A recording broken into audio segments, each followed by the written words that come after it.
quite understand this narrative, but I'll let you take it away.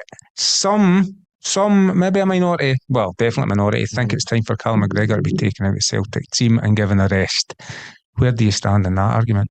I think it's quite a complex one. I was big a fan of Callum McGregor as any player in recent memory. I think he's been underrated at times by some because just the job he does is excellent. He's played multiple roles, a 68, filled in it even at left back, controversially back in the day. He's been able to do a lot of things for Celtic. Magic player, great and everything that we don't need to list all his accomplishments. For about 2 minutes. But I do feel that the balance is just, he definitely nursed a knock, and this has been something, when he has been nursed a knock, it is quite evident.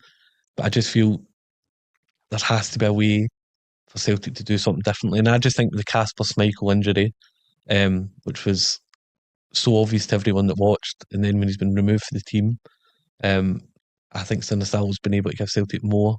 You're obviously the goalkeeper expert, but with Callum McGregor, I don't even necessarily think it is like banished from the team. That'll never happen. He's too revered. But maybe there's a way of just changing his position, or you know how they've been managing his minutes by starting him. Is there an argument to manage his minutes by being a finisher or coming on for the final half an hour? Where I get that, right? But one's if the changes in midfield have an effect. Now, actually, a few people have made this point with Celtic that Celtic just could even just by thinking outside the box might be their best way of winning the league. So we're only 5 games left. Wanted to just try something just a little bit different for each game, not going completely off the grid, and that just is enough of a spark because there's concrete evidence at this point that the old way of playing, recycling possession, the best it's getting is a 2-1 win. There must be a way to think differently, but I can understand he definitely doesn't look fit.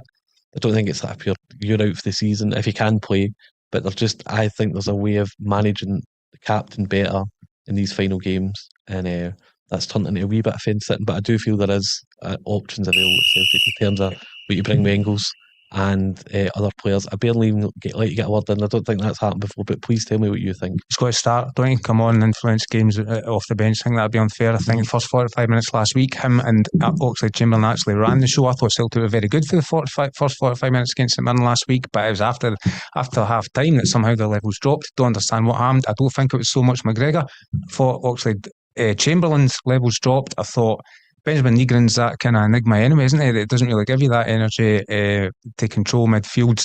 I think Callum McGregor, everything Callum McGregor stands for, he's got to be starting. I think other players have got to lift their level to match the captain. I understand what you're saying about maybe trying something different to go over the line, that wee spark, but I don't think it's taking Callum McGregor out of the team. I think he's still the guy that sets the standard, and I think, as I said, I thought first half he played very well last week. The reason I know killing teams off or not winning by more than one goal is all up front. It's nothing to do with the midfield for me.